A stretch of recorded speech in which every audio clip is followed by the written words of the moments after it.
Transition partners take mental health very seriously. We are now supporting Claro Mental Health Charity, who are local and based in Harrogate. We are working closely with Richard Kenny, who is the IT director at TechBuyer. Claro operates as a commercial workshop making goods for businesses, which enable those with long-term mental health conditions to function in a voluntary real work environment. We would love it if you can join us in supporting this amazing cause and charity and donate what you can. Any amount would be greatly appreciated. Thank you very much, and thanks to all our listeners.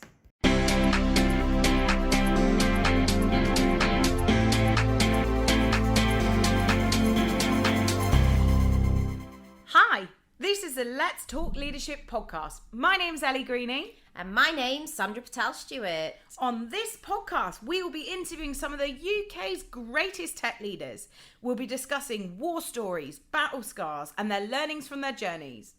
Hopefully, you will pick up some great tips, learn from others' experiences, and have a good laugh along the way.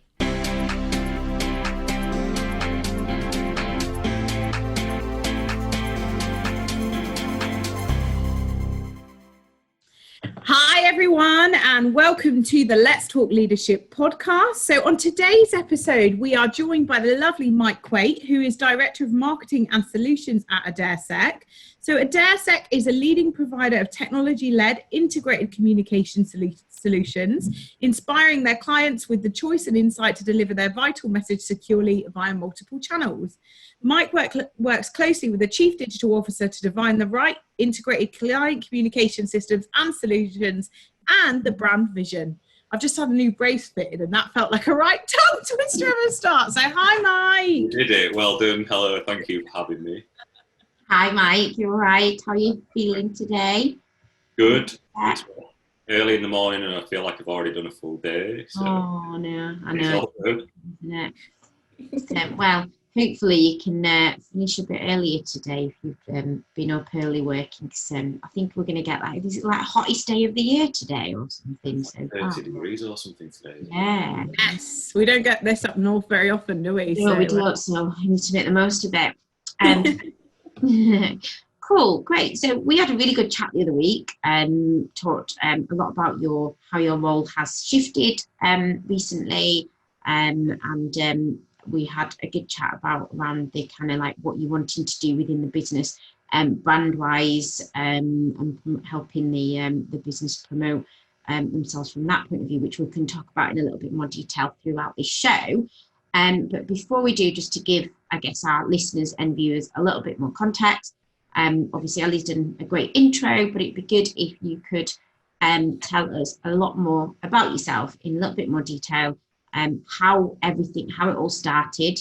You had a look on your LinkedIn and you obviously started many years ago as a project support analyst, worked your way up. You worked for some fantastic organisations and brands. I mean, YBS, Empower, Communities.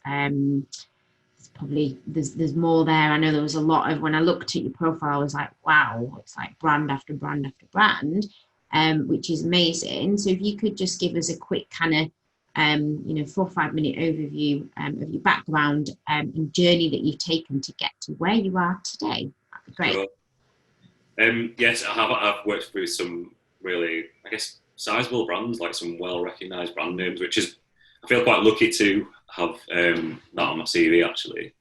And it started out, well, kind of by mistake. So like at uni in Leeds, I was working for Direct Line, or RBS Insurance, which is now Direct Line Group.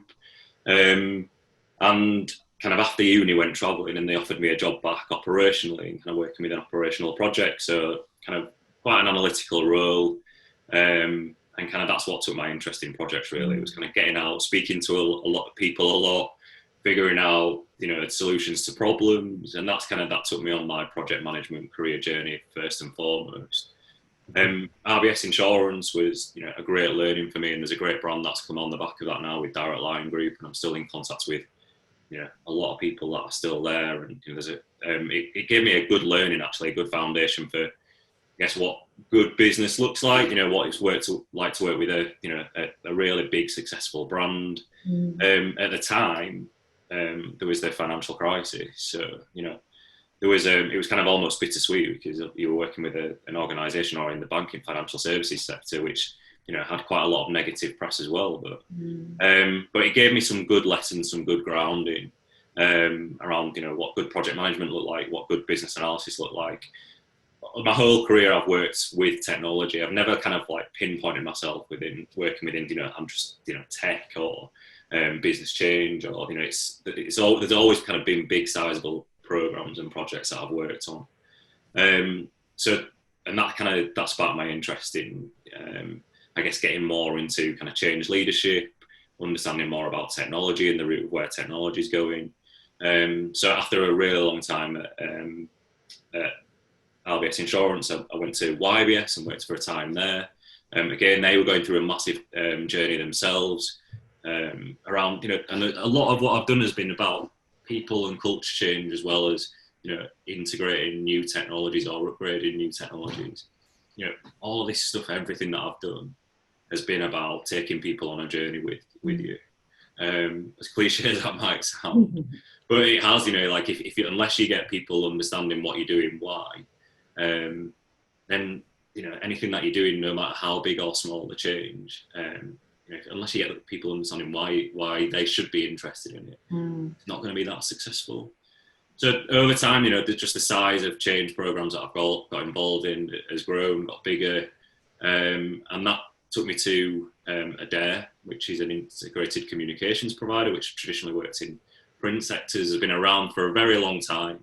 And they're growing their digital agenda, the technologies that they are providing on behalf of their clients. So we work business to business, and we provide technology solutions, communication solutions for their end customers. And there's a big kind of piece around, what that brand looks like now, with the changing digital agenda, and how we talk to our clients to enable them to talk to their customers. We refer to them, their customer. They're our client. We talk to, we think about how we consider how our client talks with their customers. So it's about providing solutions that enable customer choice now, which is, again, more important than ever. There's a demand for it, but from a regulatory perspective, that's so important. And again, that where I first started working in a regulated organisation has really made me think hard around how you deliver change to make sure that there's a fair outcomes on behalf of that end customer. So it's tons of exposure in different brands. It's been a good learning. Right, that whole culture, people change and culture change really interests me, and I think it's one of the most difficult things to get right, and it's a challenge in every business, isn't it? And like you say, if you can't take your people on that journey with you, and get them involved and get their buy-in, whatever it is that you're trying to do is not going to have as high a mess rate. What would, if you were to, and I think it's interesting because it's a constant battle and a constant challenge for most people, most organisations, and I think it might be great, given that you've obviously been involved in that quite a number of years throughout your career. What's the kind of one thing that one bit of advice that you would give to the listeners or people that are going through that and continuously come up with that challenge to help implement change and manage that culture piece with the people? I think a big learning for me is you can't assume anything. So and you've got to start, and I guess at the lowest level of communicating whatever you're doing, so people understand it, and people will take a different amount of time to reach a point in their consciousness around what change means for them. Or certainly, my experience has led me to believe and understand. So, assume nothing and communicate regularly. To the most simplest level of detail. Again, it's about, I often talk about telling a story. So, why we're doing something, how it impacts people, why they should be interested, what it means in the long run, and kind of demonstrate what that overall picture looks like. It's that kind of, what's the vision look like and how are we going to get there?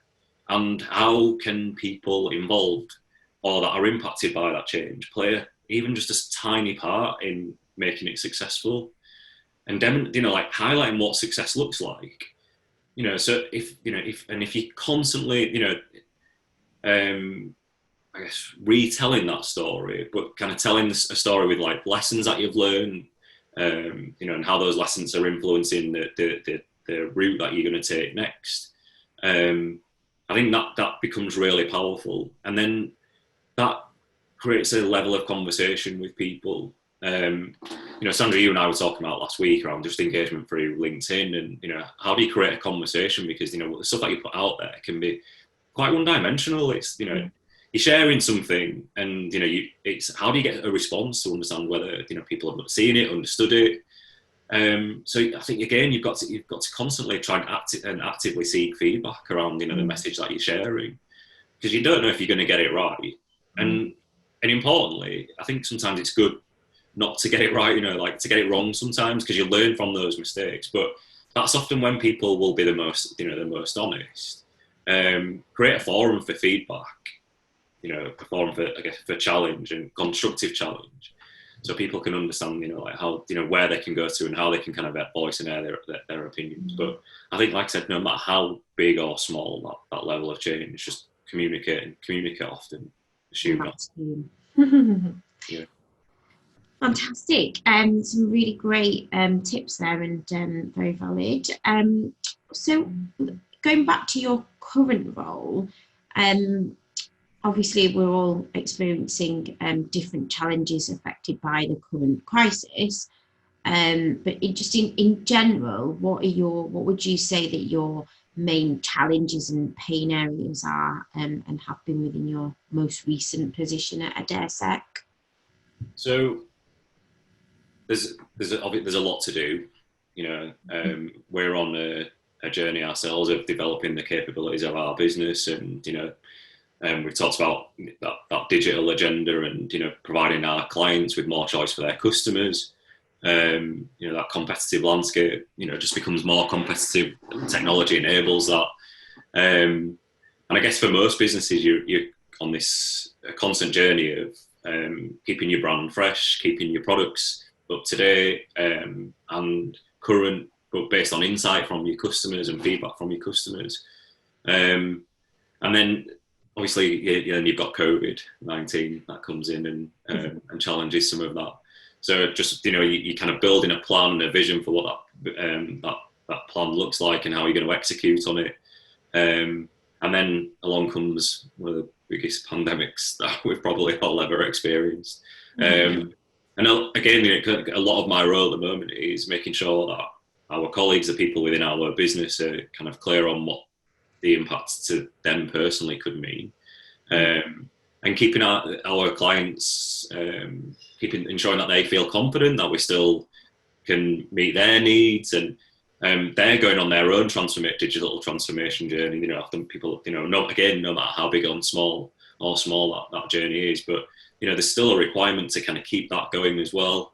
So I guess it's just finding a balance between all of those things. Just making sure that you're still focusing on the future. There's the here and now to deal with, but not losing sight of that vision that we're all trying to achieve, just to kind of make sure that we still keep running and we're still successful in what we set out to do at the beginning of the year. I think that's a great point, actually, that you just made, that just made me think about where we are at and where we were at prior to COVID-19, and it's quite easy to do, isn't it, with everything that's going on and the change and adapting to change. I feel like every 2 or 3 weeks I'm changing something in my life, my routine, childcare. Now we're talking about coming back into the office and that sort of thing. It's, you can often then lose sight of that longer term vision, which is challenges, isn't it? It's challenging. I think it's hard for everyone is all is always let's assume that everyone's always at the top of the game. They're always kind of set out for the best, and that long term vision is always in sight. And obviously COVID comes along, and that emphasis, that desire to kind of still do really well, or like achieve those goals will still be there. I guess dealing with this different variable, I guess the challenge is kind of often taking a step back and remembering that you've done all of those good things, that you're dealing with those variables, that constant change, and it's kind of just taking a bit of a time to step back and reflect that you've done all of that despite the challenges that you're dealing with. I think there's some really good points there, because it's quite easy at the moment, isn't it, to live like each week, and like you say, you've got to keep that long-term vision definitely in place, which is really key. How many people are you leading at the moment, Mike? How many are you responsible? I've got a small team at the moment, so we're just looking to build out the capabilities of that team. So I want to bring in product management, a real focus on product management. So from a technical perspective, but kind of general product management. So I want to bring in a couple of people there. I've got some roles for marketing exec positions as well that we're looking to develop the capability. I'm responsible for lead and bid management as well, so kind of pre-sales process. And then linking in with my colleague Andrew Hurd, he's a Chief Digital Information Officer. He's got kind of quite a sizable team who's responsible for executing delivery of those technology projects. So my team at the minute is, I'm looking at headcount around that. We can probably get to 8 this year. Yeah. So it's an exciting time then, because you're looking to expand. It's a great time to hire because there's some fantastic talent out there.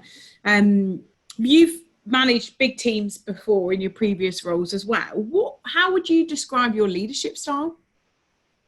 Yeah, so last year was probably about, the team was around about 40 big. So I kind of tried to make an effort to know everyone that's in that team.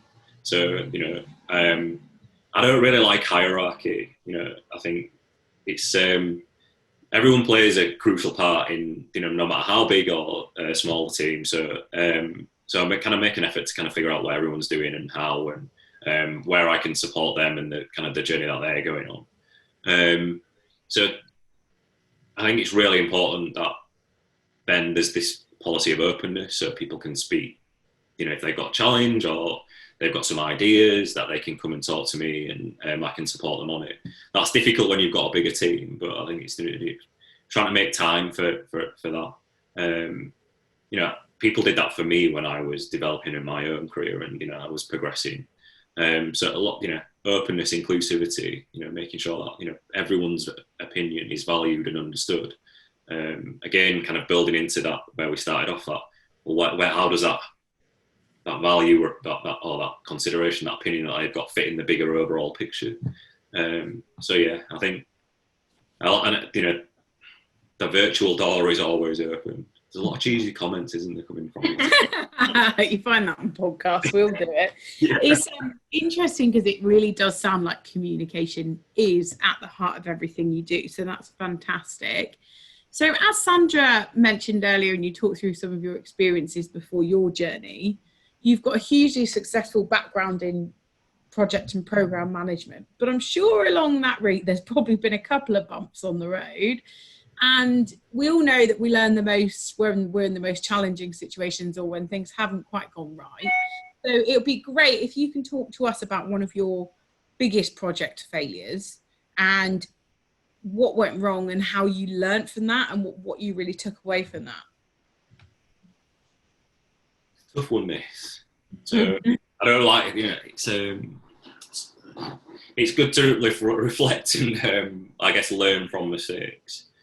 I guess there's often like a need for me to kind of get things in, get it done quickly, and then move on to the next thing. I think I guess it was early on in my career. There was let's just say there was a part of a plan where I guess the rigor and checking of like one of the outputs that we were delivering. It really didn't have the rigor and check that it needed to, which and it turned into quite an expensive mistake. We were committing almost ink to paper. That was then going to be sent. Documentation that was going to be sent out to a lot of customers. So there was this essence and need for kind of getting something done really quickly. And, again, supporting a client to do that. So some kind of last kind of testing crucial steps were missed out as a result. Mm-hmm. So I think that, testing, can't underestimate the importance of it. I'm doing it again. What is it that they use, like in the building trade, that, measure twice, cut once?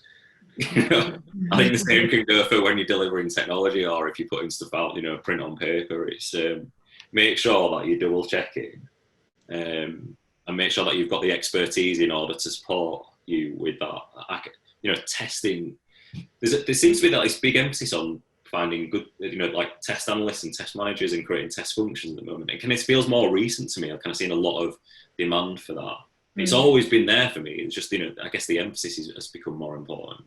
What people are. I think the value really went up a couple of years ago, didn't it? And it's quite noticeable in the market. Yeah, absolutely. So I think that's the key thing for me is that just making sure that you bring it. You've got those skills and expertise and like a level of independence to check that things have been done in line with the spec. Yeah, definitely. Moral of that story: slow down a little bit as well. Yeah. Well, yeah, that's it. Yeah, but that's it. I mean, you obviously sound like a kind of person that you're on a mission. You get stuff done and you make things happen. Yeah, it drives my wife insane. I'm the same. Yeah, that's my husband nuts. Slow down. Live and you learn. Well, maybe. Yeah. You do start to learn at some point, but yeah. Cool. So again, I guess going back through your track record and businesses that you've worked for some great companies, had some great roles. Really loving the role that you're currently in. Like, sounds so interesting, and obviously you're helping to grow something as well and have that autonomy. I think it'd be really interesting to understand like some of your like greatest achievements. If you've got one in particular that you could share with us, that's like your main kind of top achievement over the years. So, and it was quite recently, last year actually. So when I was responsible for the delivery team at Adare, we went. I was really keen to introduce some new working practices. So agile being top of the list, and I guess it's introducing agility to the way that the teams worked. So it's a term that's used a lot again recently, isn't it? So I kind of there was introducing agile ways of working, but also kind of setting up good product ownership as well, and good product management principles. So we're able to kind of re-establish a team within Adare that could focus specifically on re-engineering some of the technologies that we've got as a bit of a trial, really. So we worked with a local consultancy that came in and kind of understood what the vision looked like from agile ways of working and product management. And then we kind of gave that team the task of implementing those principles and ways of working, but also executing on delivery of re-engineering some of our digital capabilities. Now I've kind of done that to some extent before, so for some of the bigger brands that I've worked with. So kind of able to take some of the lessons from doing that previously and applying it in Adare. And it worked really successfully. I think the kind of, again, key thing was the culture, kind of a bit of a culture shift in thinking, empowering teams to think and kind of have the autonomy to kind of come up with ideas, and promoting their ideas and where that might sit again in the overall journey and that vision that we were going on in re-engineering our own technology teams and capabilities. And so within probably about 6 months, we'd gone from, I guess, more traditional ways of software engineering to the team who were responsible for that, actually delivering and speaking about what they'd done, how they'd done it, and speaking with a level of confidence to their colleagues across the organisation around the technologies that they'd updated and the principles of those delivery capabilities. and how they were using them to more effect now. That has then given our business some really good capability that we can talk, really positively with our clients about. And those values align a lot with our customers, with our clients' values as well. Everyone is keen to be more agile in the way that they're implementing technology and their capabilities. But again, it was a big cultural shift in terms of ways of thinking as well. So that set up, Andrew, who kind of came on to then take on the team, with some good foundations in which to continue to build on. Amazing, fantastic. Sounds like you've done some really great work there. So on that note, obviously you've built up a very successful career. Sounds like you're really enjoying what you're doing currently, and you're passionate about it. If you could wind back the clock, what would you have done instead? Like, what career path do you think you would have chosen instead? Because it sounds like, because obviously you said before that you kind of fell into the project world, and then obviously you've developed your way up then. But if you had more of a choice, or if you could go back now and really think about what you were going to do, what would you do? I really enjoy what I'm doing. There's always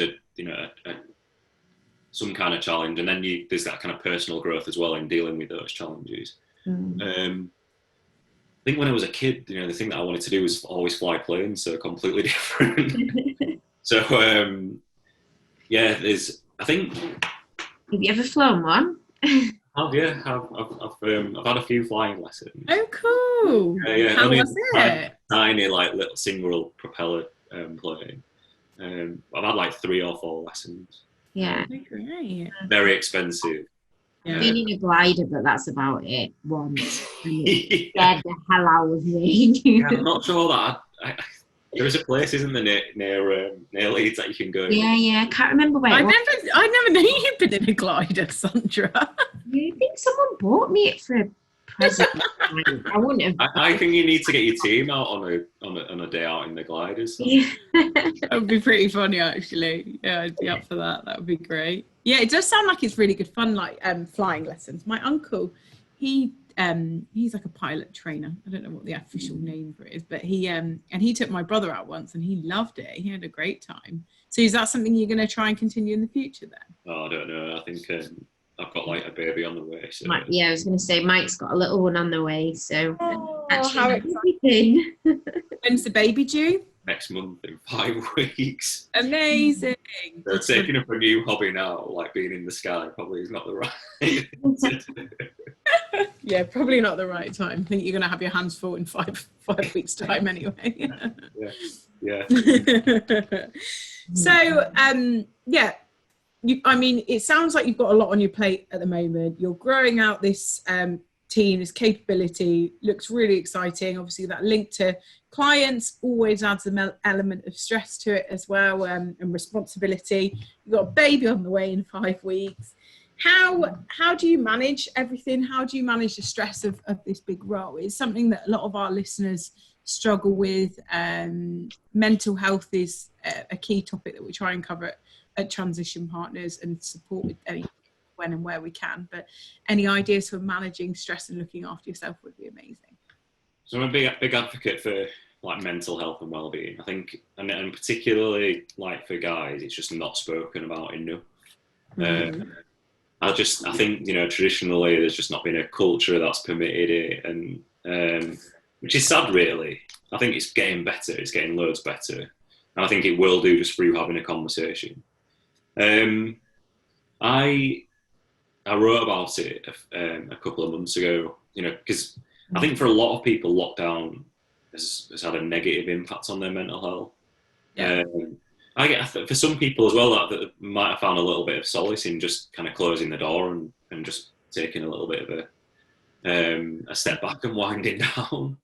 Yeah. So you wrote a blog, did you say? I wrote a post. I wrote a post on LinkedIn. It's something I shared with internally at Adare with colleagues there, and then I put it on LinkedIn because I thought, well, why not? I think key thing is just knowing that everyone's going to have. good and bad days. And I think the way I summarised it was, you've kind of got to let the bad days or the kind of less good days, let's say, pass. There will happen, but it's kind of not holding on to it. And I guess kind of taking the opportunity to just be in the good days as well and be part of them and recognising them. We said earlier, you guys are, I think commented on the same. It's like you just need to kind of just stand back and look back and reflect, even if it's just that was a good day or that was a good call or we've had a good week. That's really important. But I think then just kind of trying to find a way that splits up your day a little bit and just kind of gives a bit of time for you. No matter how busy you are, I think you've got to kind of carve a bit of time out for that. It's difficult when, I really do envy like these parents at home who are trying to homeschool, do a job. There might be all those variables that we talked about at the beginning of the podcast, and then trying to figure out, like looking after a tiny person as well. And like, how do you carve 5 minutes out of your day to do that? I bet sometimes mums, dads haven't even got time to go to the loo in peace. It's really important, isn't it? We actually, Sandra ran a webinar last night about taking time in health, and it's about mental health. And one of the points that I really took away from it was that you need to kind of value yourself, your own time, and make time for yourself, because it's easy to get wrapped up in everything, particularly whilst everyone's working from home, right? I think people are doing more than ever and they really want to do a great job, but like you say, you need to be able to cut off and make time for yourself, because it's so important. But I definitely agree. It's so easy for all of us, isn't it, to focus on what needs to get done, what's not been done right, instead of actually what have we done right, like what should you be proud of, your achievements. And the next couple of months are going to be tough for anyone, and they're going to be, I think going into lockdown was hard, but for a lot of people coming out of it is actually much worse and quite a scary time for a lot of people. So yeah, it's really important as leaders that I think that will, I think it's inevitable that that shift is going to have an impact on people, and that that's why I think we need to be talking about like good mental health and well-being more, actually coming out of lockdown or dealing with those changes, because I think there'll be a level of anxiety around what the new normal looks like. So I'm really missing the gym personally. Like I've been getting out and running a lot more. Great. So. And who knows when the gyms will be open again. But yeah, I think the bit of exercise is important. And if you can kind of carve out that time where you're doing a bit of exercise yourself, or even just getting out for a walk and putting on your headphones and maybe listening to a podcast.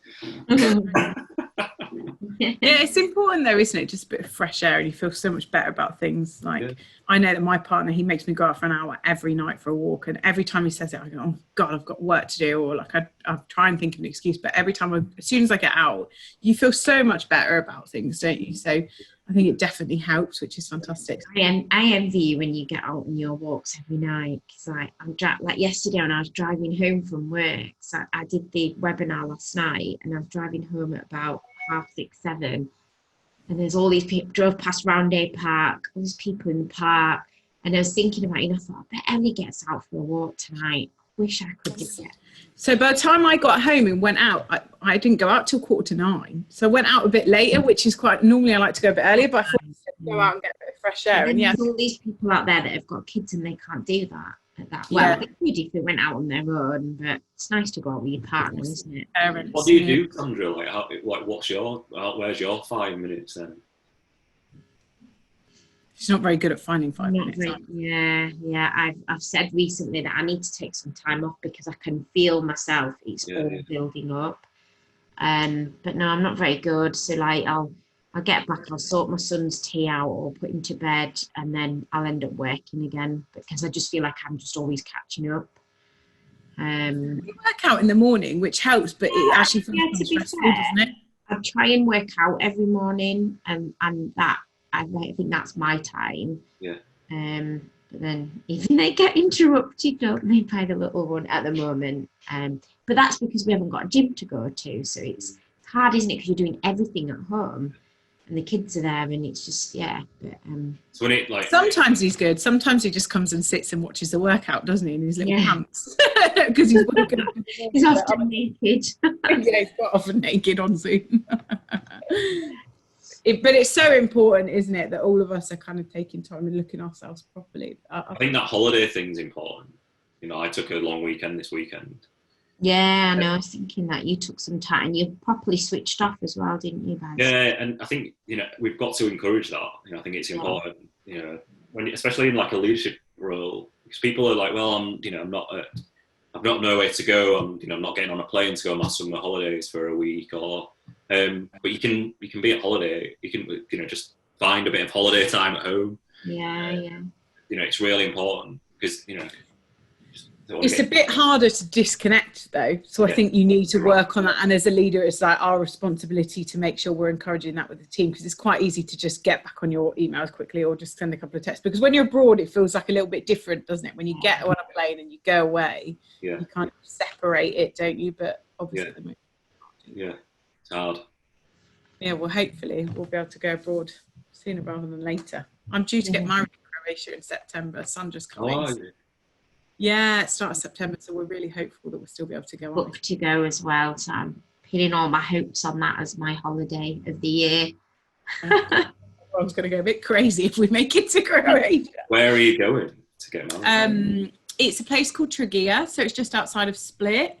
It's like a 13th century town, but I love Croatia. Yeah, it's great, it's beautiful, so excited for it. Well, fingers crossed it can happen. It's all a bit stressful at the moment. Hence all my grey hairs on the podcast.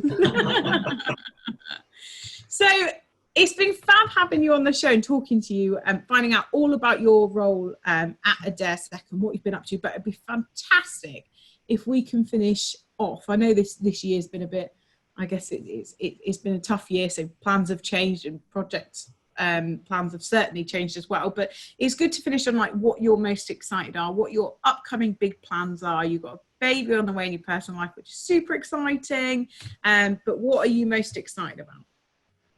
We've got big plans as an organisation, as a business, you know, so like what we look and feel like, you know, how we present ourselves out to the market and how we talk to our customers.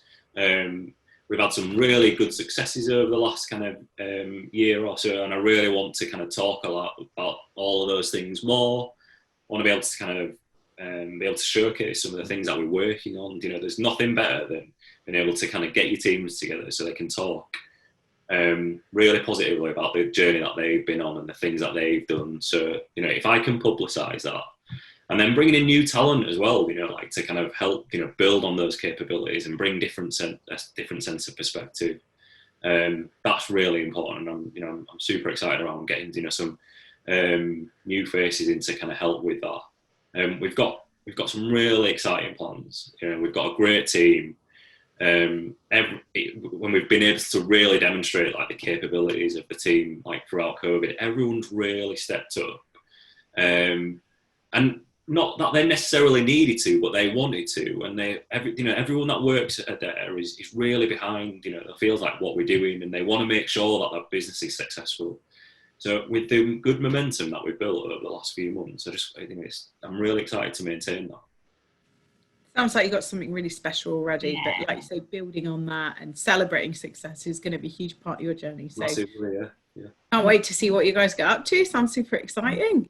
I know, I'm excited for you. I'm excited about working with you from a branding point of view as well, and seeing if there's anything we can do, you guys, there, because it's just all that stuff just excites me so much. Like it's great, like you said, like shouting about it and you know, publicising everything that you're doing and all the good stuff and sharing the good stories, positive stories as well, which is great.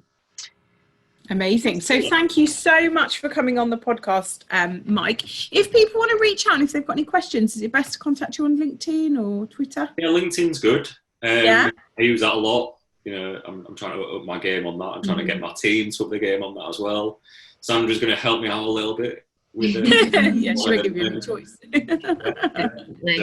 Definitely LinkedIn is the place for that. Fantastic. Amazing. Great. Well, thank you so much for coming on the show. Thank you very much for having me. Thanks very much. So just one more thing, actually. We have recently, Transition Partners, we've started to support a local mental health and wellbeing charity called Claro Enterprises, who are based in Harrogate. We'll send some details through when we publish this show. But it would be great if you could, we don't charge anything for you to listen to the podcast. So it would be fantastic if you could make a small donation to Claro Enterprises in Harrogate. We'll share the donation page link with you as well. And any sharing that you can do of our podcast would be fantastic as well, so that we can continue to support those people that are really suffering right now, particularly right now with mental health. Thank you very much for listening.